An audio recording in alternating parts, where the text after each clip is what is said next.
today. Please join me in welcoming Senator Gordon Smith.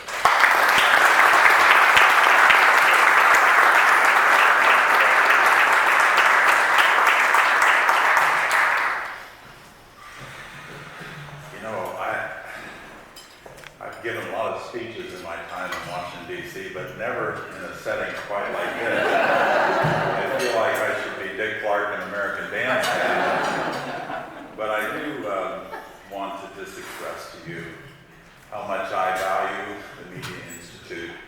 On the way over here to this event, Chris Ornelas, who is NAB COO, and my former staffer on the Senate Commerce Committee reminded me of the first time I was invited to speak to the Media Institute as a member of the Senate Commerce Committee. And he gave me the speech, and I read it, and then quickly threw it away because it was so bad it wasn't worth delivering. But Chris has many other good qualities. But I do value the Media Institute, doubly so in the decade that I have been a broadcaster. It has been a great privilege of my professional life to be able to give the lion's roar to broadcasting in the halls of federal power. So I thank you for this opportunity to talk about what I believe is broadcasters' vital role in protecting the First Amendment of the United States Constitution. Because in doing this, it does so in service to America's local communities. Just a few days ago, Americans celebrated the 50th anniversary of the Apollo 11 moon landing. By show of hands, how many of you were alive when that happened? I was. Do you remember that event and how we held our collective breath that all would go well and that our nation could achieve this historic accomplishment? I remember it as though it were yesterday. I just don't know where all the time has gone.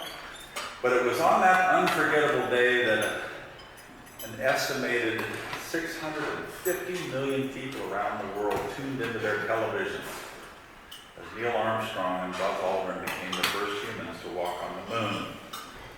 Family and friends took a collective breath as they listened to Armstrong utter those most memorable words: "One small step for man, one giant leap for mankind." It is estimated that 1/5 of the world's population watched the live televised image of the moon landing that day, with millions of others also listening to the event on the radio. As we reflect on this special anniversary, I and we should be reminded of how broadcasters are always there to capture the most indelible moments in our history, in our time. Broadcasters have the unique ability in all of telecommunications, the unique ability to bring us all together as a nation like no other medium can. That was especially true, I remember, on the horrible morning of 9/11. I don't know if many of you realize this, but when those towers went down, I believe, John Orlando, it was CBS's having a redundancy on the Empire State Building, that America was able to be tuned into that historic event in a way that no other medium in telecommunications could share it with us. All the horror of that morning, where our world changed. So we have that unique ability. That's why I always say to broadcasters, you're indispensable and irreplaceable because of that unique quality that we have with our architectural technology. Well, the world has changed dramatically in the 5 decades since Apollo 11 moon landing. Indeed, the media landscape seems to have changed in the blink of an eye. And it continues to change rapidly, and not necessarily for good.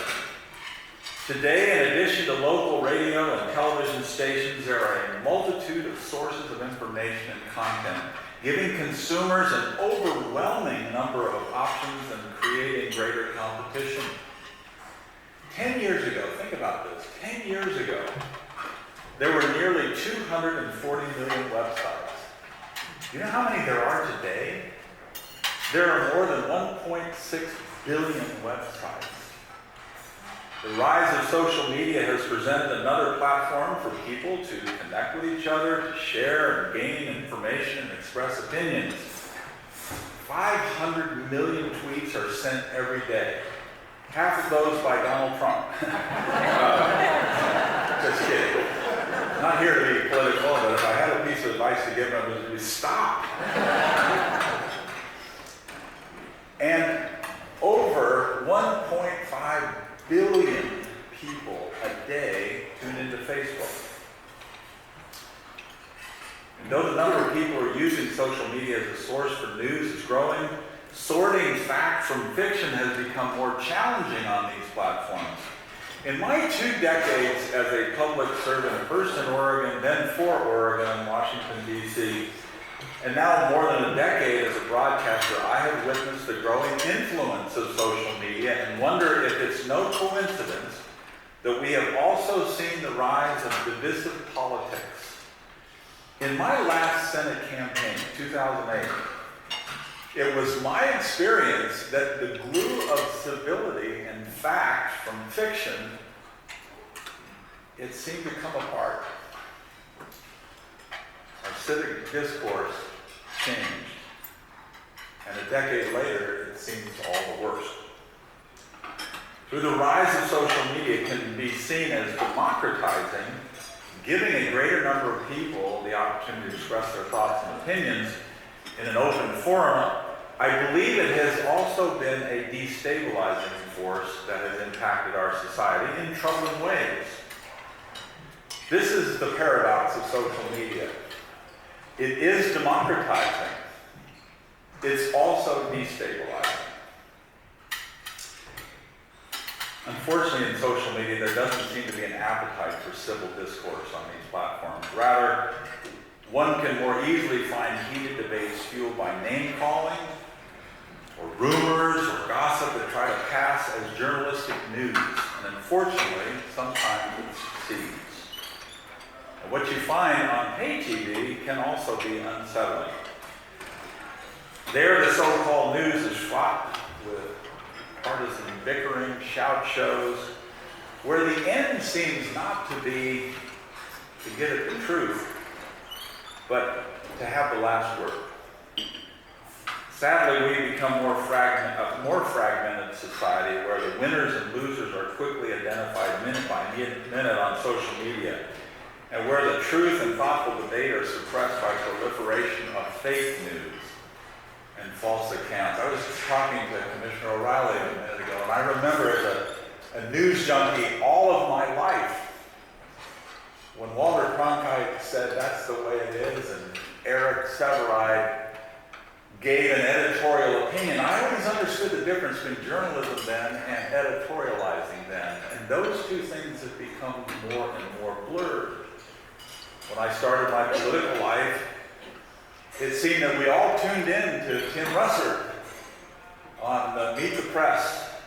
And there on the various Sunday talk shows, the winners and losers were debated and ultimately decided, but not anymore. Today it is done minute by minute in profane and vulgar ways, having a terrible impact on our civility as a people. Well, so what is broadcasting's role in this? What can we do? Well, not surprising, a ballast survey revealed that only 2% of policymakers believe social media is committed to hard facts, and 90% believe that social media is part of the so-called fake news problem. It's a challenging time for the news industry, for the Media Institute, because it's not about, we can't put the genie back in the bottle, but we need to step up to higher and higher levels of good journalism so that ultimately we are the place where people go to get the facts and to know that's the way it is. That's why I believe broadcast radio and television are more important today than they've ever been. Because there is so much else. There's so many alternatives. There needs to be a gold standard where people can go to find the truth. I believe broadcasters give our communities coherence, and survey after survey show that people trust their local stations that deliver the news accurately and without bias. Local stations' investigations protect consumers from scams, and their reporting of local elections help voters to make informed decisions. Broadcast networks provide high-quality and hard-hitting investigative stories and thoughtful public affairs programming, such as 60 Minutes, Meet the Press, This Week, and of course presidential debates. It keeps citizens informed and hold elected officials accountable for their actions. It's unfortunate that at a time when this trusted information is so critical to communities, that some of our pay TV partners, by the way, when I get into this, I want you to know I'm an AT&T customer, but I got to say what I'm about to say. Our pay TV partners, like AT&T and Dish, seem to be purposely withholding broadcast signals from viewers, making them pawns in a political game that aims to upend the retransmission consent system. Is it their goal to manufacture the appearance of a broken system, to encourage Congress to intervene just as it deliberates the upcoming stellar expiration? If so, that's a dangerous game, and one that ultimately hurts their viewers, their customers, the most. But sadly, it's not all that surprising. After all, AT&T and Dish are the same companies that have been responsible for more than 4 out of 5 retransmission consent disruptions industry-wide over the past 8 years. And in AT&T's case, 7 disruptions in the last 7 weeks. AT&T is the same company that is currently making decisions to withhold its content from viewers on competing platforms in the immediate aftermath of a merger where they committed just the opposite to regulators. It's the same company asking for exorbitant fees for their own content, their own offerings, while refusing to fairly compensate broadcasters' highest, much higher rated programming. And finally, AT&T is the same $300 billion company that for years has chosen to exploit Stellar's distant signal license rather than investing then in their communities that they serve by failing to offer those subscribers their local broadcast station. You want an example of that? If you live in Bowling Green, Kentucky, you get New York City news. So how does the weather forecast from New York City help a viewer in Bowling Green, Kentucky when a life-threatening storm is on its way to their town?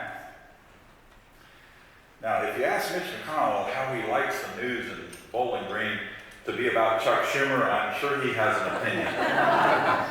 So let's stop subsidizing billion-dollar companies like AT&T and instead ensure that all Americans have access to the most accurate and timely source of news, sporting events, weather, and emergency information that their local broadcasters uniquely provide.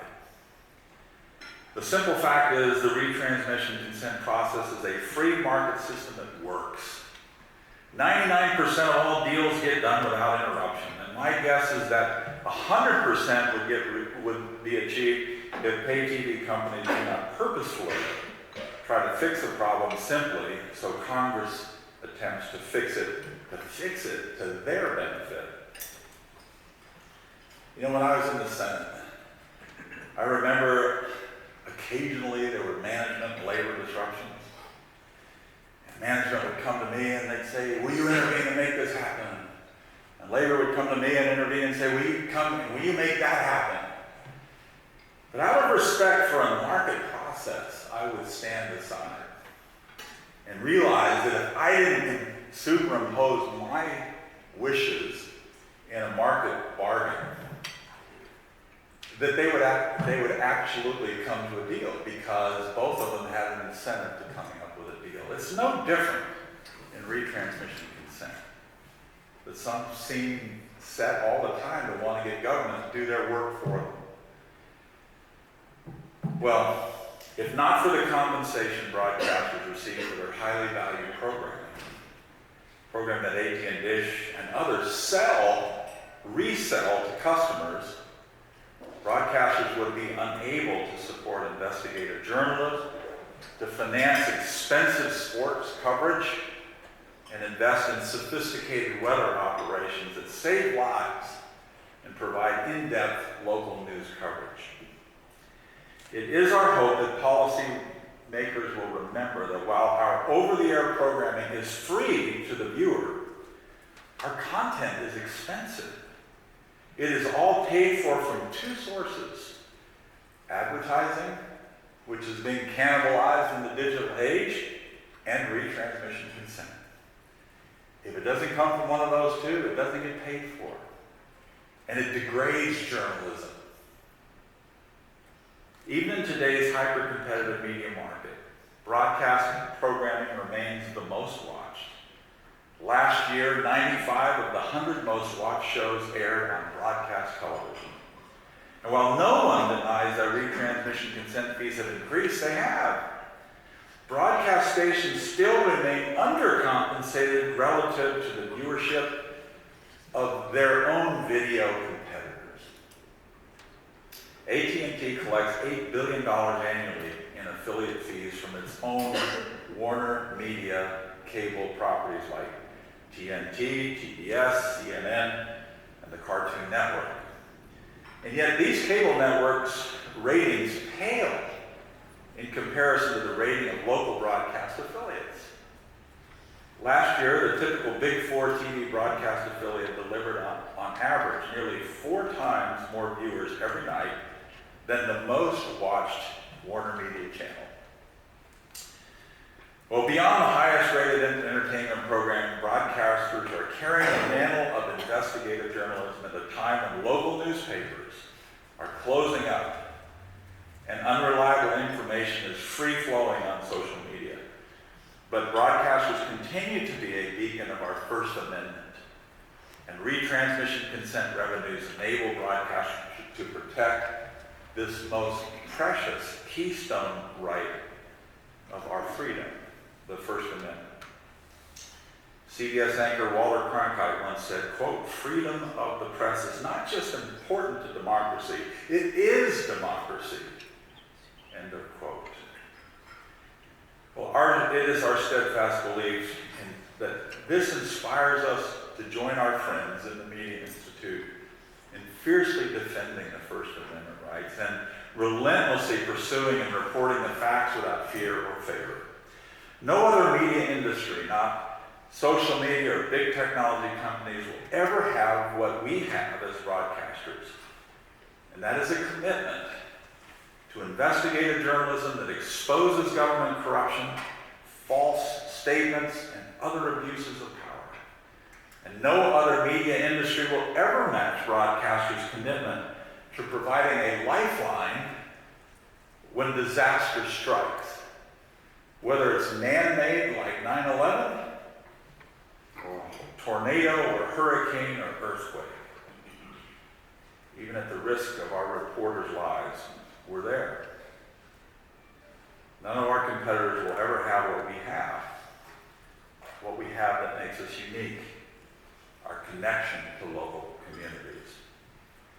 Broadcasters, advocates in our nation's capital, as those advocates, NAB is ensuring that policymakers and the rest of America truly understand the many ways local stations give back. And our desire is to always be there for our communities. And that's what constitutes and incentivizes us always to innovate. Finally, the development of new technologies means more platforms for more broadcast journalists to deliver stories our communities rely on every day. We are excited about what the future holds, specifically next generation television, also known as ATSC 3.0, and the convergence of over-the-air and over-the-top, resulting in an enhanced viewing experience. We're also actively working with automakers and internet service providers around next generation for radio, which combines broadcasting with internet connectivity to create the new user experiences in the connected cars of tomorrow. Winning our legislative and regulatory battles on Capitol Hill and the Federal Communications Commission ensures broadcasters will be able to capitalize on future innovations and continue to flourish for generations to come. And in order for broadcasters to provide new technologies to better serve communities, we also need to be competitive with big tech companies in the media and telecommunications industry.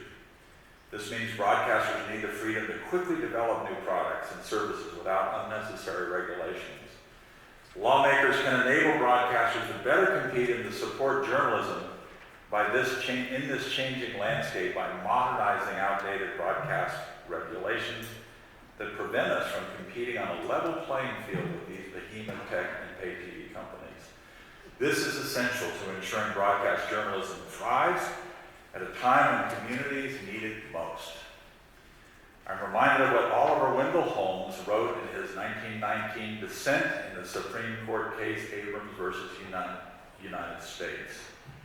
Wrote he, quote, "The ultimate good desired is better reached by free trade in ideas, that the best test of truth is the power of the thought to get itself accepted in the competition of the market," end of quote. I believe there's an antidote to this age of so-called fake news. More truthful journalism, which broadcasters can provide, and making it available on more devices, not less. Broadcasters are making great strides in this effort, and though we grapple with the challenges to investigate truthful journalism posed by social media and big tech companies, we remain energized by the innovation shaping the future of broadcast. We will continue to work to ensure both radio and TV are available wherever listeners and viewers are. In another 50 years, broadcasting will continue to evolve. But there are some things technology will never change. Our communities will always turn to their local TV and radio stations to follow the inspiring events that shape our nation and our day and times. They will always count on us to be their eyes and their ears, to guide them to safety during times of crisis, to share life's greatest moments, and to connect families, neighbors, and friends. They'll always count on us to be megaphones for freedom and democracy. And broadcasters will always be there for our communities, whenever and however they need us to be. Thank you.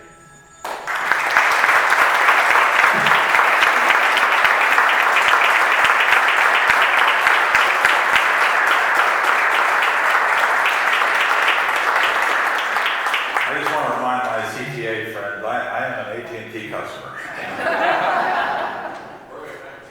Questions? Yes. Yes. Matt Danneman, Communications Daily. Yes, Matt. Did the SEC go far enough on children's video on KidVid? What should the agency do? You know, I think while the data could have says that they could have gone even further, I think the value of what the FCC did was to go far enough that broadcasters were given some elbow room, but not so far that we make that issue a political football in Congress's of the future. So I'm appreciative of what they did. Could they have done more? Sure. Am I thankful for what they did? Absolutely. Yes. Hi, Kelsey Griffiths with Law 360. I was wondering if you could talk to us about what is the desired policy outcome after your speech. It sounds like potentially leaving Stellar in place is what you're looking for, and just... My desired policy outcome is that we let Stellar sunset. Oh, excuse me. Got it. Just let it sunset. I mean, even the Copyright Office now says this is a subsidy that is no longer promotes good public policy. You know, again, I think it's ridiculous that where there's no technological reason, that these pay TV shouldn't deal with the local broadcaster. They should be required to do that. There's no reason you should bring in a distant signal to Bowling Green from New York City or into Tulsa from Los Angeles when a tornado may be coming. You know, and this is literally true. There was a distant signal being brought in while there's a tornado approaching, and they're watching the news about a burning garbage dump in LA. I mean, how does that serve the public? And so this is a bill that was never meant to be permanent, and now has outrun its usefulness. Yes, sir. Gary Alberts, Parliament Communications. What's the NAB position on how the FCC should handle freeing up the C-band? We're trying to be cooperative with the FCC in the whole C-band debate. We just want to make sure that whatever the outcome is of the policy, that our signals don't suffer interference. So we're in the game trying to make our points clear, and we hope that the outcome will provide relief for the other side, but in no way impacting the clarity of our signal or the license to interfere with what broadcasters uniquely provide.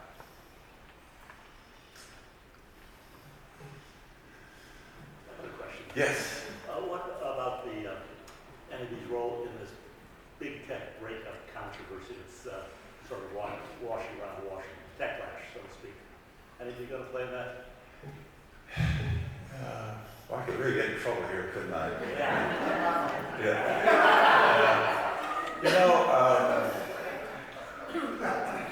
I said in my NAB State of the Industry speech, that, well, I'm not sure I've ever agreed with Elizabeth Warren on any policy issue. I really caught my attention as something worthy of the attention of Congress. The size of these tech companies. Heck, they're even turning their own, I guess they're going in their own currencies now. These are bigger than nation states. Some have said we're in a new period of robber barons. And they control these platforms, which clearly are privately owned platforms, which have huge public consequence. So at what point does something private become so public that the public has an interest in making sure, for example, that iHeartRadio gets on their device? A little tiny chip says you don't have to use any more spectrum, you don't have to cannibalize your data caps. Why shouldn't video and audio broadcast provided be on those devices? These are questions that are public policy, but I'm just saying that in the end, we want to be where people are so that they have the information that is the most trustworthy and the most timely in cases of emergency. Those are my feelings. Where my board will tell me to go with them, I've shared with you my feelings, but I feel very strongly about it. That there is a public interest in making sure that audio and video are available on the platforms of tomorrow. Because it's not just about consumer protection, it's also about public safety.